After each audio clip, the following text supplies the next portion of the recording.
Hey listeners, it's Andrea. Today, Worf does the honorable thing, but also doesn't. Geordi pulls a data and won't stop talking about his off switch. And we ask the question, what the hell, Worf? Stay tuned. Welcome to the TNG Podcast, the number one place in the Alpha Quadrant to geek out about all things Star Trek: The Next Generation. I'm your co-host, Shereese. Hey, I'm your co-host, Andrea. Today we're talking Season 3, Episode 7, entitled The Enemy. This episode was written by David Kemper and Michael Piller and directed by David Carson. It is Stardate 43349.2. Geordi LaForge is lost on an away team mission to a hostile planet where the Enterprise detected a downed Romulan shuttle. While unable to communicate with the ship, Geordi encounters a wounded Romulan Centurion, Bokra, who takes him prisoner. Meanwhile, in sickbay, Dr. Crusher attempts to revive a dying Romulan and is led to Worf, who's the only person with a compatible blood type that can save him. Bum, bum, bum. Mm-hmm. Shereese, how did you feel about this episode? Overall, I was really excited to have another Geordi heavy episode. Right? Following last week's episode where it was Geordi heavy. And I was a little bit like, wait, did they do that? Is that allowed? Can we do character development on on the same character twice in a row? That's not the captain. And apparently we can. I was very happy with this episode. It taught me a lot about Geordi I didn't know. And I had so many questions. I was like, wait. So we'll get to that as we kind of go through the beat by beat. But that's kind of my overall. What about you? I said it last week and I'll say it this week. These are fantastic, character development episodes. Usually the episodes that develop character don't have a great plot because they're focused so much on the character development. And this is an episode much like last week's where the plot is fantastic. The acting is spectacular. The sets and costumes, the so makeup, the visual effects, all of it is just the science, is all of it is A+. And you have character development, which I love. I will also say, I don't remember this episode at all. Not beginning, middle, end. Sometimes, like we said last week, we didn't remember what the plot was, but we're like, oh, it's a Leah Brahms holodeck episode. Okay, that's cool. But this one, the entire time, I was like, I don't know how Geordi's going to get out of this. I don't know what the fuck is happening with these Romulans.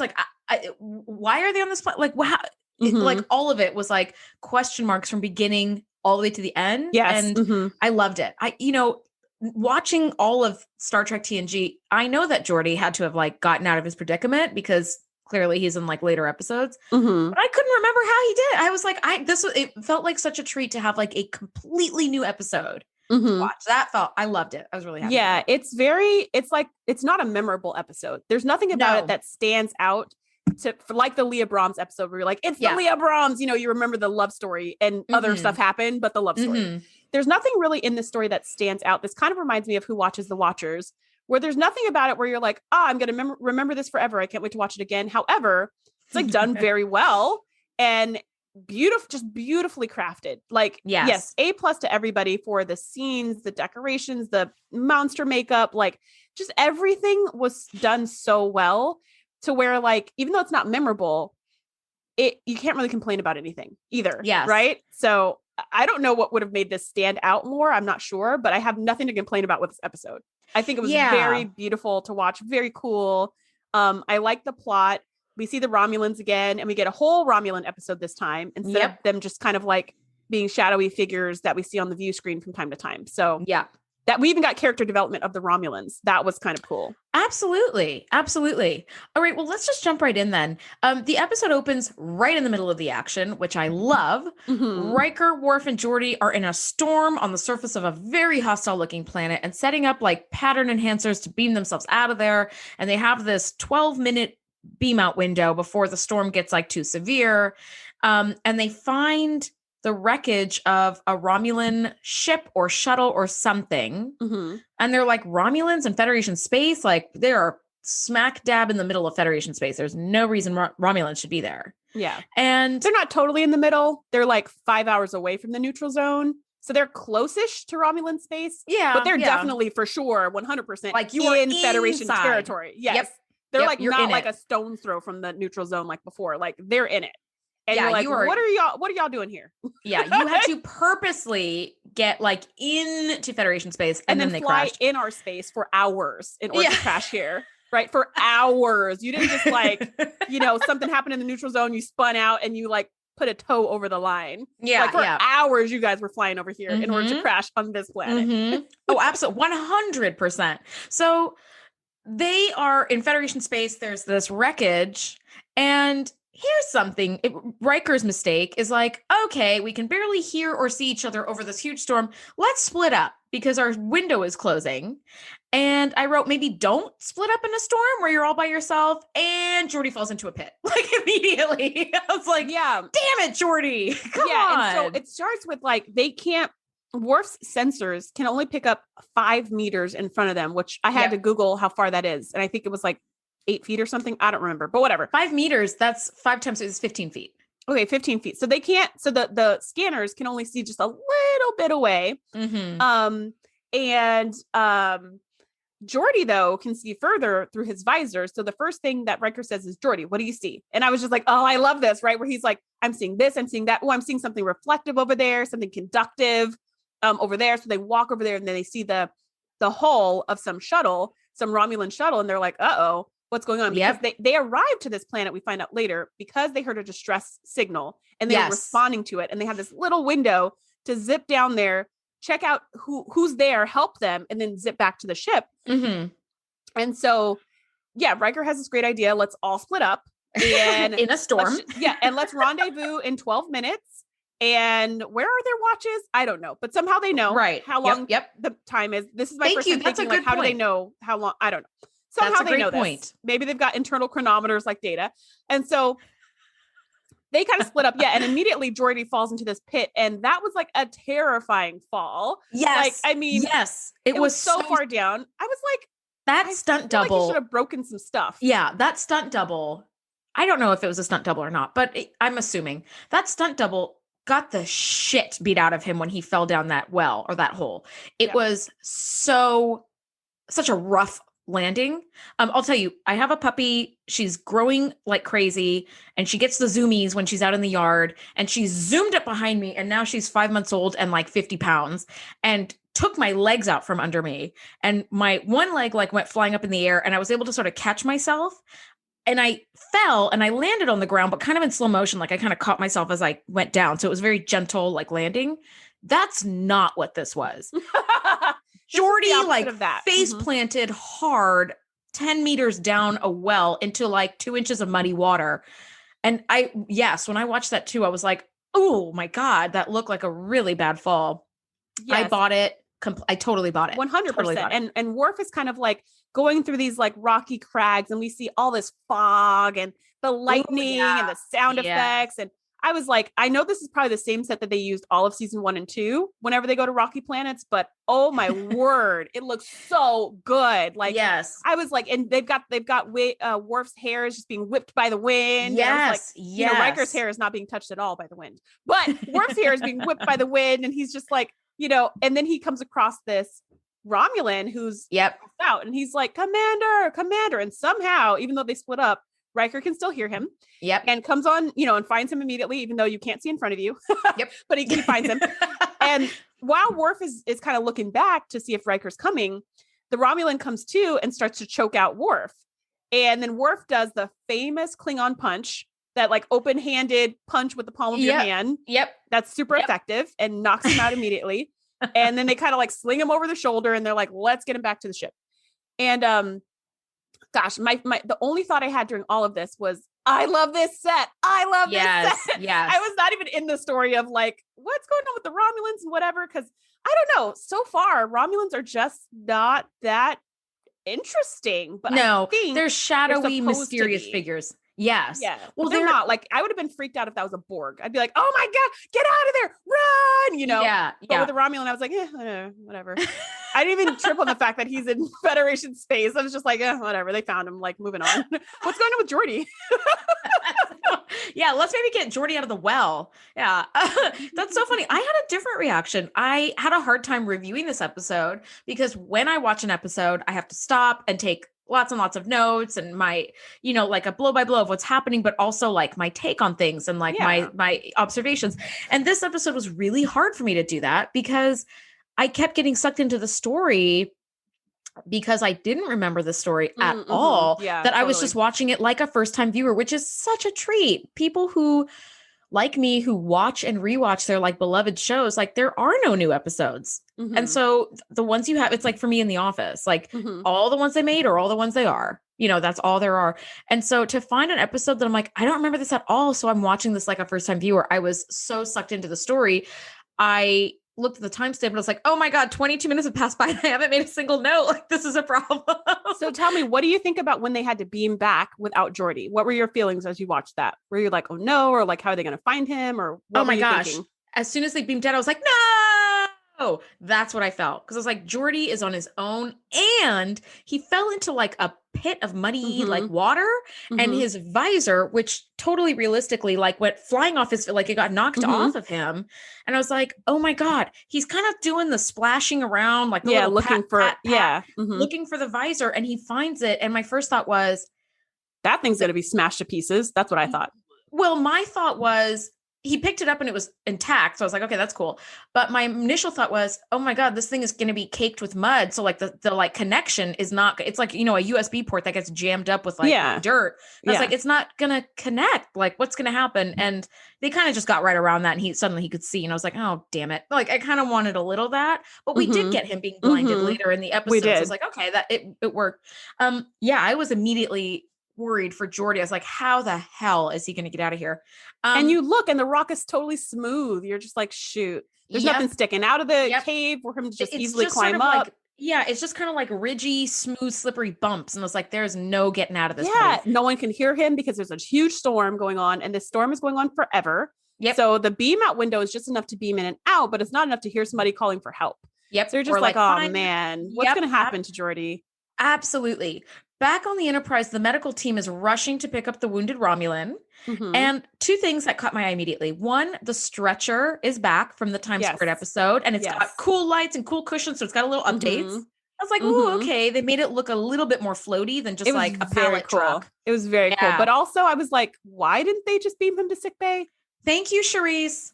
Questions that require answers. There's no need for this stretcher. Although, I mean, I visually love to see it. And if this guy's like critical about to die, you can actually beam people anywhere into the ship. Yeah. Just beam as we saw, without giving it away, as we saw later in the episode, they're beaming people onto the bridge. You don't need a stretch. Okay, whatever. But I mean, the stretcher looked cool, and quite frankly, those cushions looked so comfy. I was like, I want to be pushed around, and that looks really nice. Also, Beverly has got some fabulous hair extensions since last week's episode. She had a little bob, and all of a sudden her like hair was down to like the middle of her back. I was like, whoa, okay. And super gorgeous. This is the long, red, luscious Beverly Crusher hair that we all grew up with, I think. It's like, oh wow, it's like long Beverly hair. Okay, this is like, she's really, her look is starting to solidify. Which sometimes it takes a few seasons to like really pin down that look. I know it does for me. Right? Me too. I'm constantly changing my look. So who knows? All right. But on the surface, Geordi is struggling to figure out where he is. This is one of those few episodes where we get that cool perspective of looking through his visor. We get the swirls and the whatever. And we only pink and blue lights. Yeah. Yes. We only see one or two times like through Geordi's visor. And this is one of them. And I thought of you immediately because I know that you really love that. And I was like, this is really, really, really cool. And you know what's so funny? I don't remember as a kid really caring about his visor. I thought his visor was cool and like it helps him to not be blind, and that is all. But as an adult, I am obsessed with his visor and the technology of it. Like, I mean, we now have the technology to do ocular implants where people can get eyes donated from cadavers, and they can have like new eyes and they can have new sight. Or if their retinas get detached, we have surgeries that can put them back. Or if there's, part of the eye that the like kind of clear part that's not working, we have synthetic clear parts of the eye, lenses and stuff that can be surgically input, and people can get their vision restored. That is so insane. It's so insane. I was talking to an ophthalmologist once, and he was like, yeah, this is like, that's what he does all day, is he just restores sight to the blind. And I was like, oh my God, you do miracles every single day? And he's like, yeah, he was like, I guess it is kind of cool. And I was like, oh my gosh, because I was totally geeking out about like, because he's been doing this for so long, and it's just like his job. But I'm like, these people couldn't see, and like you're giving them sight. Anyways, so that's spectacular, like what we can do now with technology. And the thought of having a visor, like some glasses you could put on when you have no sight that suddenly give you infrared sight and you can see conductive materials in rock faces and whatnot. Like, I am obsessed with this visor. It is so cool. Can somebody please create that? And I will participate in the GoFundMe because we need a tricorder and we need a visor. Yes, we need a tricorder. That's what I'm talking about. Maybe let's do tricorder first. And then, well, I don't know. I guess blind people need to see probably more than we need to scan. But anyway. Either way, I want both. Why would we pick? I want both. If we're picking two imaginary objects, let's just get both of them. Yeah. But yeah, so on the Enterprise, the medical team is trying to bring this Romulan around for a few moments. And Riker asks a few questions. Are you alone? Is there a mothership that needs to be alerted to your presence? But the Romulan doesn't want to answer any questions and he fades out really quickly. Mm-hmm. And I was like, oh God. The only thing he will say is, I'm alone. I'm alone. I'm the only one. It's just me. Ugh, and he passes out. Yes. And I'm like, thankfully, somebody is out here figuring out this Geordi problem, and it's Wesley, of course. Mm-hmm, of course. And he's like, I can beam like a neutrino pulse down there, and it could be detectable by Geordi's visor. And if he finds it, he can modulate it and fire it back to us. So it's like a relay beacon letting us know that he's found our he's standing signal right next to the probe. So that we'll just beam him. We'll beam whoever's standing right next to the probe. And that'll kind of get around this sensor ghost problem where we can't tell if a person's there or not. We'll just beam like an area around the probe, beam the whole thing up. Yes. Yeah. And meanwhile, all of this is happening. The Romulans start contacting Picard and they're like, we're going to be there in 5 hours time. We want our crewman back. He was alone and we'll stop at nothing to get him. And I thought a couple of things. Picard is very adamant about like, you cannot step foot in Federation space. You just can't. Mm-hmm. However, if the roles were reversed, Picard would go barreling out there to pick up Riker or Geordi or Data or Worf or any of his like crew. Mm-hmm. There would not be any like laws or rules that would like really stop. But he would have a pause. He'd be like, we're really not supposed to do this. I can't in good conscience like break this treaty or whatever.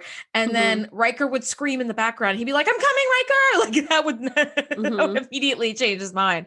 So I really felt for this captain, Tomalak, who's like, I need my crewman back. Like, yes. So I think if the roles were reversed, I agree with you. Picard would be like, I will stop at nothing to get my missing crewman.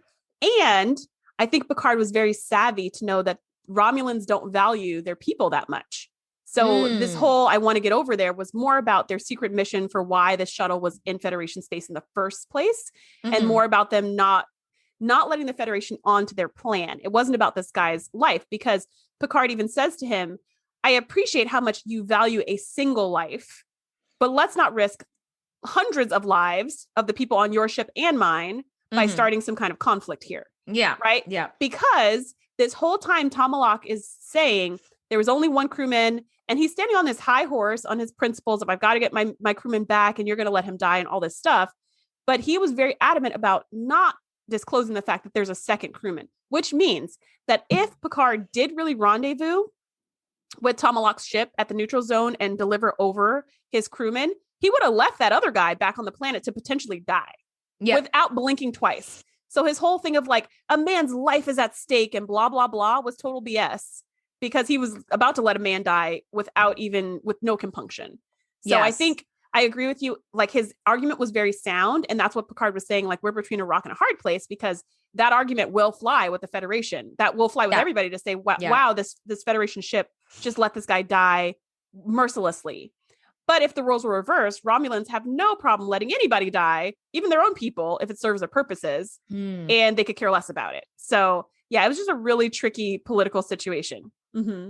I agree. And it shows Picard's diplomatic savvy. I mean, this is the kind of area that I would be absolutely no good in. Cause I'm like, no, you can't fucking have your guy. Or like, yeah, I'm going to go rush into like Romulan space to pick up my guy. Like I'm pretty black and white about things. And that's what makes me a very poor diplomat. So thank God Picard was at the helm. I would have been like, fuck this. We're just going to go get him. Blasters, fire when ready, whatever. Like, we're just going to go get this guy. That's Schmore. Yeah, exactly. So meanwhile on the planet, poor Geordi is trying in vain to climb this like slippery rock wall, and he fails and slides down. And in this moment, it really struck me how much he relies on his brain and his technology. when he's in engineering, he is a powerhouse. And even when there are 2 minutes left until the radiation poisoning is lethal, he is still like working and figuring out solutions. But without all his like machines, he feels really stripped bare. And it's just down to his basic survival instincts. And he doesn't have great ones. Well, I don't know. I might disagree with you there because he finds some metal in the cave wall. And he sees it through his visor because his visor can apparently pick up conductive materials. That's a new one that we learned. Because why not? Because science. And so he digs out all these little pieces of metal ore. He creates a little channel in a ditch and he melts it down. And my first thought was he was creating like a knife or something. And I was like, I guess he's just going to try to defend himself if there's any wildlife on the planet. I don't know. But then a couple scenes later, you go back to him and he actually created spikes so he could climb up this kind of smoothish face of the cave wall. And I was like, oh my gosh, that's Is that what he was doing? God, I must have missed that part. What he did. Yeah. He melted a bunch of metal and he made 2 spikes, like one for each hand, kind of like tent pegs or something. Yes. And he used them to climb all the way up the mountain, like totally campused it, no feet. And just like an ice rock climber or something, whatever. Yeah. And he climbs up all the way out of the cave, which was was super long. What'd you say? 10 meters? It was a very long climb. I couldn't have done it. I must have completely missed that part. Cause I'm like, yeah, how did he get out of that? Well, I thought he found like some sort of exit out, the backside that was like a cave. He melted it with his phaser. Okay. He shaped it. I must have, he cooled it in that little muddy pond, or it just cooled by itself. I don't know how it cooled by itself, but it did. It just turned blue and it was cool. Yeah. And then, so he climbs out and then he gets onto the top and he's like panting because he just climbed this 10-meter hole. And then the next time we come back to him on the planet, he's again rock climbing, but this time like this smooth faced rock that's kind of got a waterfall going down it into some lake. And I'm like, how did he even get there? Where is this? But somehow he's on this thing. And I'm like, so this is where I had my questions. I was like, since when is Geordi a rock climber?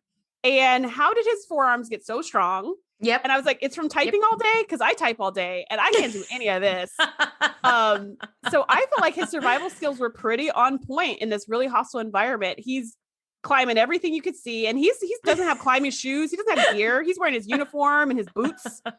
And he's just like, I was like, he's going into that lake. He's totally going, oh, he didn't go into the lake. He almost did, but he didn't. And he climbed through that again. And I was like, okay. See, I don't, what the heck was I must have run to the restroom and not realized I didn't hit pause or something, because I missed that whole scene where I did see him melting down some like little ore pieces.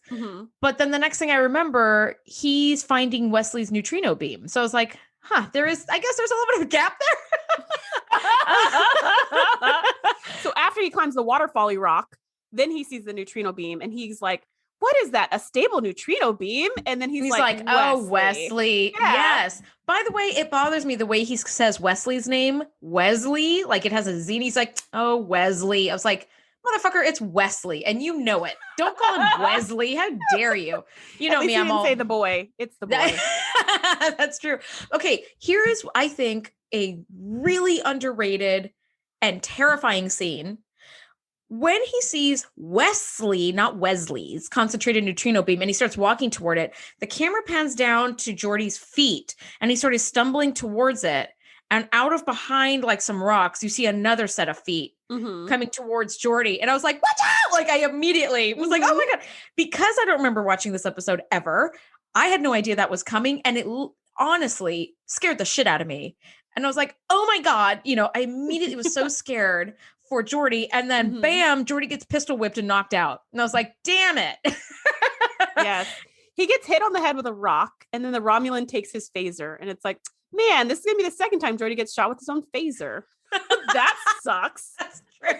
Can we get some security training? Hello. Also, the second time in as many minutes in this episode that he's eating dirt because he's taking a really hard fall. I'm like, oh God. Yeah. So when he comes to, this Romulan is holding him hostage. And to me, the Romulan sounds and looks way more like a Ferengi than a Romulan. One, he's like squawking orders at Geordi. He's yelling outward threats. And, the Romulans are much more sophisticated and subtle. They're like, it would be a shame if something were to happen, but he's not like, I'm going to kill you. Like that was a lot of that.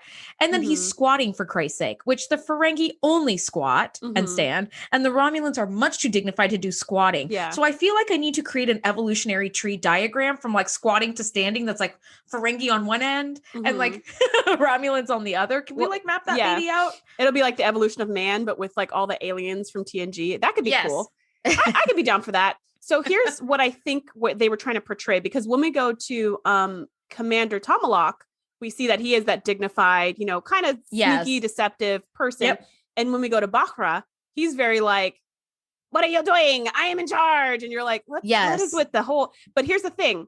They describe later on about how the electromagnetic storm that's going on the planet wreaks havoc on the nervous system, which does depend on electronic pulses in our body. So it's kind of like action potentials. Sense. Yeah. So what they're saying is that his body's being broken down from so much exposure. And that's why he's squatting and shaking. And that's why his lips look all funny. That's why his voice sounds weird, is because his body is breaking down. And later on, Geordi realizes that as he starts to look at him through the visor, and he goes, uh-oh. Like some weird stuff's going on with your heart body. rate is messed up. Yeah. And then you're right. And then when they kind of later on, they kind of escape, he's like, can you stand? And he's like, I don't know.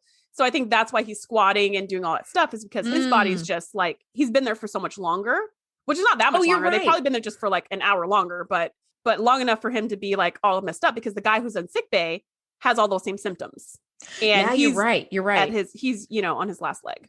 Yes. Well, as poor Geordi is about to get blasted again with his phaser, in the second time in as many episodes, a rockfall occurs and the Romulan is knocked out. And instinct number one is, when your captor is knocked unconscious, you kick the weapon away from them and you get the hell out of there. But Geordi is like, his weapon. He should have just taken it back. Oh, take it back. But he also had a phaser. He did take Geordi's phaser, but he also had a disruptor. Yeah. So I was like, take the weapons, and now the tables are turned. Yes. But Geordi's dumbass helps him into a cave and then is immediately taken hostage again. I was like, come on, Geordi. Yeah. Come on. I also thought that was really dumb. That was really dumb. It was right there in his hand. Like, yes, help him to safety, do the right thing, be ethical, but first take his disruptor. Take that first. I thought it was very elitist of like humans to be writing the human characters like, even when the chips are down, he'll still help you because that's how selfless we are. Bullshit. Kick the weapon out of his hand, take it, probably knock him unconscious with the phaser, and like get the hell out of there. That's, and then once you get back to the bridge, you could be like, there's a man down there. I stunned him. Whatever. Who knows what's going on with him now? Mm-hmm. Exactly. But no, Geordi's immediately taken hostage again like a dumbass. And I was like, come on, man. Come on, Geordi. You're so much better than this. Mm-hmm. So much better than this. But it is what it is, but I guess, for the what's story. really nice about the scene with Geordi and Bakra in the cave is that we get a lot more character development of the Romulans. So far, all we've seen is that like dignified, kind of more subtle threats that they usually give. Yeah. But here we see what's behind the subtle threats, because this guy doesn't have the capacity at this point to be all subtle and dignified. He's just like, you're a dog and you're going to be extinct and we hate your guts and all this stuff. And you're like, yeah, that's the Romulans. That's what everybody thinks Romulans are like, but they always come across so suave. And so what I like about that is kind of the dichotomy between Tomalak and Bakra, where you see like the outside, what they show to people to try to seem like they're so diplomatic and they're in the wrong and they're the victims in this scenario. And then the inside of how they really feel about other people and other races and how they really think. And it's like, it's just very fascinating. That is actually a really interesting dichotomy. I heard or read once years ago, this great piece of advice. If you want to know what a person is like, do not observe them as they're treating like their superiors or their equals. Watch how they treat those who they see as lower than them. And if you see someone being an asshole to like waiters or whatever, there's poor waiters and waitresses like just get shit on so much and it's so unfair. But that's like a great measure of a person. It's like, how do you treat those that you see are like, quote unquote, below you? Or that you somehow have power over. Yes. And this is exactly what that is. I think you might be right. This is, the Romulans outwardly are very refined and subtle in their threats, but they stand their own ground. And then here, this man, Centurion Bakra, which by the way, Centurion, such a great like rank or whatever that is. I was like, Centurion, yeah, it's a great title. It is a great title. But as Bakra's got Geordi hostage, he is treating him like a dog. And it's like, well, okay, so you're letting us peek behind the curtain of how Romulans see other races. But back up on the Enterprise, Dr. Crusher finally finds a blood match in Lieutenant Worf, and he refuses to donate blood to save the Romulan. And behind the scenes, Michael Dorn said that he really loved this episode, even though Worf doesn't feature like super prominently. But he's like, pretty important. He's like one of the most important characters in this episode. He really is. And he said that he loved this episode because it like added a whole mile onto Worf's like backstory. Totally. Right? Like where it's like before we saw a little bit of this and a little snippet of that, and we had heard about, the like Kittimer massacre. And that's kind of all we knew. So now he's giving us more, and he's refusing to donate the blood that will save the Romulan. And I did think... And the way he put it was really nice too. Sorry, go ahead. I apologize. Well, I did think there was... Oh, no, that's okay. I did think there was a duality between like, I could see Worf being like, I don't want to donate blood to save a person who belongs to a race that wiped out like my family. But I could also see him very much being like, it's the honorable thing to do. So I was really shocked that he just flat out refused. Well, see, I don't think, okay, so as humans, we're like Beverly, you've got to do everything you can to save a dying person, or Geordi, I know you just held me at gunpoint, but let's bring you into the cave into safety. Oh man, you're holding me at gunpoint again, right? But Worf is a Klingon. They don't do stuff like that. Like if you're an enemy and you die, that's honorable. If you die in battle, that is honorable. And if they kill you, it's honorable for both of you. Like you were honorable to take their life. They were honorable to die in battle. Like that's really the right thing. Yeah. And so when he says that the Romulans are responsible for killing my parents. So to think that the very blood of my mother and father that runs through my veins is going to save his life, and he took them from me, I refuse. And I was just like, that actually makes a lot of sense to me because of how Klingons view like bloodlines and all that stuff. It's like, so I felt like that he would not think saving that man's life was honorable in the Klingon tradition. Like that wouldn't make sense to me. And I thought he had a really good point. I mean, I don't know what I would do in his situation, but I thought he had a really good point. And then when later on, he's like kind of, Beverly calls him in to sick bay to like guilt trip him into donating, and is like, he's about to die. I want you to see what your lack of action is going to do and all that stuff, which I thought was like not super ethical. I was like, that's not cool. Like if he's already said no and you're just trying to guilt trip him and manipulate him, like you're better than that, Bev. Yeah, she is. Anyway, so he's there staring down at him. And by the way, you're trying to guilt trip Worf about someone dying when he thinks dying is honorable. Like this is the wrong... It doesn't work. It's the wrong tact. Yeah. And so anyways, and then the guy just pulls him closer and is like, I want my hands around your throat while I die. And I wouldn't want to pollute my blood with your filthy Klingon blood. And again, we're seeing like the real Romulans here. Yeah. And I just thought to myself, that almost makes me want him to donate just to be like, and I saved your life. And you got my blood in you because my blood is in your body. Yeah. Like I almost was like, ooh, that'd be really good. Like that'd be really spiteful. But yeah. But I thought Worf's sense of duty would compel him to save this man's life, because knowing, as Picard so aptly put it, knowing that this could save this Romulan's life, and if he died, there is now a death that could have been prevented by Starfleet and the Federation and wasn't, that might be enough to trigger the Romulans into acts of war, which could result in the deaths of thousands or millions of people. So I think which is why Worf said, I will do it if you order me. Right. If you order me, I will follow my duty. That's a good point. And I will do it. So if you give me an order, I will absolutely do it. Right. For that reason, like I'm going to obey you. And so then Picard's like, I don't want to order you. So he's like, well, I'm not going to do it. Yeah. Yes. Well, this is why I want to rename this episode What the Hell, Worf, because I just thought, oh my God, this guy is just a cold-blooded Klingon who's like, yeah, I'm going to watch you die and I won't feel any sort of way about it. But down on the surface, Geordi and Bakra's bodies are failing in different ways. And they kind of work together. They start realizing like the only way we're going to get out of this is if we work together. And there are times where your ideals are worth dying over, but really, do you think this is one of those times? And Bakra's like, yeah, I guess not. So they come up with this idea to connect the visor and the tricorder to find the neutrino pulse. And Geordi, as they start moving, Geordi has gone completely blind. And this was where I was like, oh my God. His visor cut out. And so he could no longer use it. But before his visor cuts out, he says to Bakra, without this visor, I'll be blind.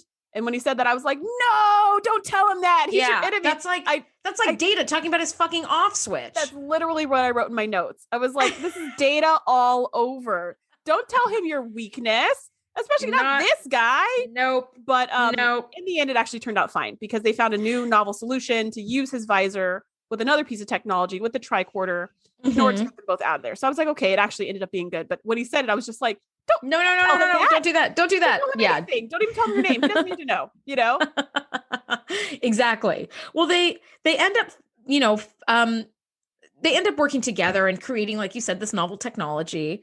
And up on the ship, Worf has detected that the Romulan ship has crossed into Federation space, and Picard does what is, in my opinion, the best red alert I've ever seen from the captain. It's resigned. It's ready. He's like, come what may, we are now in the soup. Red alert. It was so good. I just thought it was so great. And Bakra and Geordi are able to find the neutrino pulse, and Geordi's helping Bakra walk, and Bakra's helping Geordi see. So it becomes this symbiotic like desire to survive. And it becomes this like first human Romulan like cooperation moment. Yeah, cooperation. Exactly. And while this is all happening, like you said, the captain does beseech Worf to reconsider, and he still says no. And you can see Picard is just so disappointed. He's like, God damn it, man. Like you're okay. He's like, this could start a war and I have to respect you and your body. I can't force you to give up a part of your body. Right. Yeah. Which I was like, I wonder, because at first I was like, you can't tell someone what they can and can't do with their body. I don't care what the scenario is. I mean, not at least as Americans. Yeah. And but in the Federation military is clearly America, right? Yeah. Right. But then I thought, but in the military, privacy is a different thing. Yeah, your body is not really your own anymore. I mean, you're so sent to die, you're sent to whatever. Force you to do stuff. So yeah, I don't know. They could order you to. Why couldn't they just order him? Yeah. And they could have ordered him and he would have done it. Yep. And he still says no. And this was after he went to Riker for like some counsel, and Riker was like, it's not my job to tell you what I think you should do. Like what I think doesn't matter. But do you blame all Romulans for the death of your family? And Worf's like, yes. And Riker goes, for how long? Because if this Romulan dies, is his family going to now take up the torch and have this bitterness for another? And then, exactly. On. Like another generation of like bitterness. So as Worf says for the last time, like, no, I will not donate blood.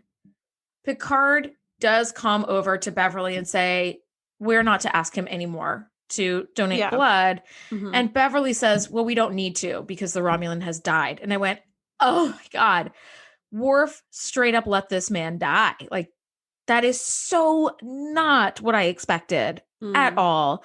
And I did read that behind the scenes at the table read, when that was revealed, there was an audible gasp among the cast, the crew, like everyone. They were like, he let him die. Oh my God. That was a really heavy moment. I was like, holy shit. Worf just stared a Romulan in the face and just let him die with his inaction, his like calculated inaction. So I was like, good Lord, this is going to be really bad between like human and Romulan. Like here we go. Relations. Yeah. Yeah. And the Romulan ship, of course, approaches a minute after this fucker died. And upon hearing about the death of the crewmate, they power up weapons and getting ready to like have this showdown. It's exactly what Picard said. This was just an excuse they were looking for. Exactly. To go back to war, and they got their reason. They got their wish, yeah. And just as they're about to do this, Wesley gets the signal from Geordi. And Riker says, we can't transport it with the shields up. And I was like, Shereese, you want to take it from here? That's what I wrote in my notes. That's what I wrote in my notes. I wrote, Shereese, question mark, question mark, question mark. Sometimes they can and sometimes they can't. In this scenario, they can't. But they do have this they do have this little window in the electronic store, in the electromagnetic storm, that allows them to beam things in and out. And as we've seen before, this window is very short. And thankfully, they happen to remodulate the beam during one of these brief beam out windows. Yeah. So they've got seconds or minutes. I think it was a couple minutes maybe, to be able to beam them out. And they notice oh, there's another life sign with Geordi. And they're like, they already believe that there was at least a second Romulan on that planet from how severely the Romulans were saying there was only one person. They were like, okay, so there's definitely at least two. So then Picard hails the Romulan ship and says, we have some more news. There is a second Romulan apparently on the planet. How was there a second Romulan on the single person Romulan ship? Yeah, on your one man ship that wasn't even supposed to be here anyway. Mm-hmm. And then he's like, oh, it was a calculation error or whatever. So and you're smooth. Just like, ugh, And then Picard just lays out everything, which I was surprised by because I didn't remember how this episode ended either.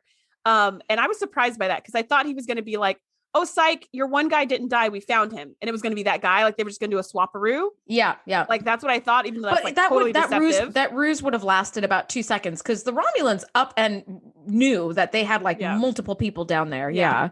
Yeah, that wouldn't have been the smart move, but that's what I thought he was going to do. But he doesn't. He just lays out every single thing. Here's what happened. Here's what we saw. Here's what's going on now. Mm-hmm. Can you explain this? And it's of course they have an explanation for everything. And then Picard's like, you know what? We can either go to war and get rid of this peace that we've had for however long they've had peace with the Romulans.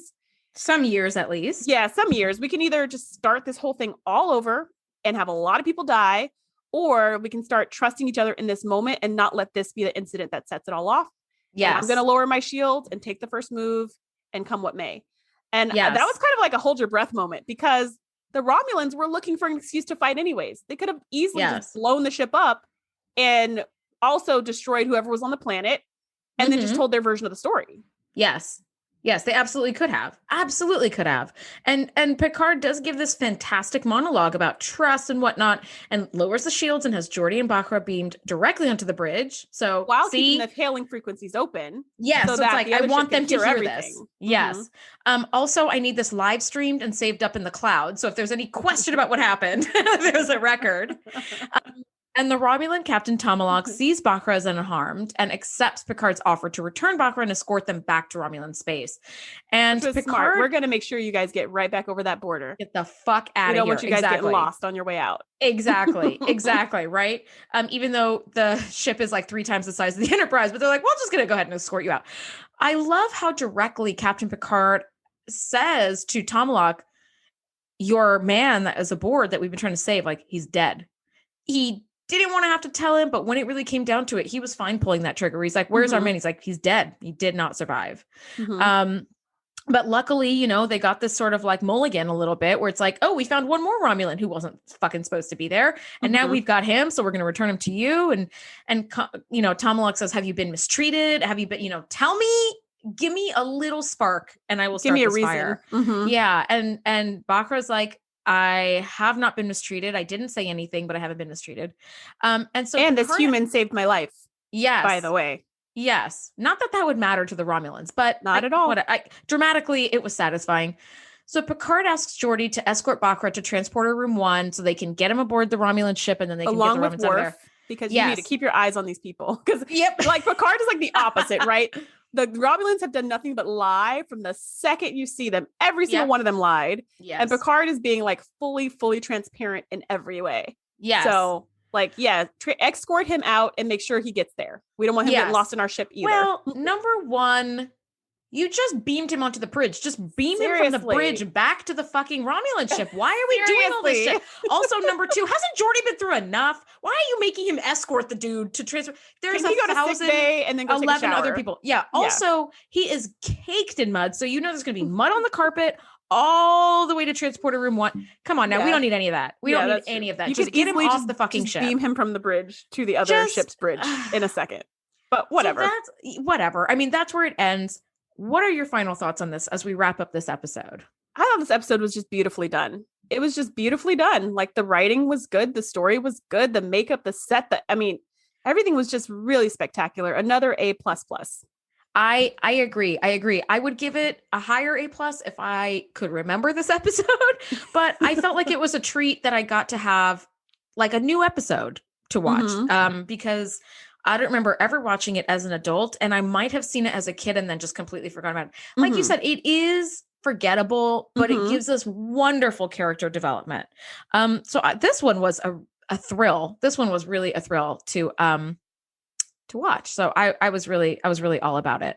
Shereese, I love doing this with you. Next week, we are breaking down season 3, episode 8, entitled The Price. That name means nothing to me. So I'm looking forward to seeing what this episode was. I know what it is, and it's a good one, but I think we're going to have a lot of comments about what's happening in the story. But thank you so much for listening, everyone. We love having you be a part of our journey, and we'll see you all next week. Bye. Thanks for geeking out with us. Be sure to join the crew at thetngpodcast.com to be the first to know when we do our live shows or host events exclusively for our members. We'll see you next time.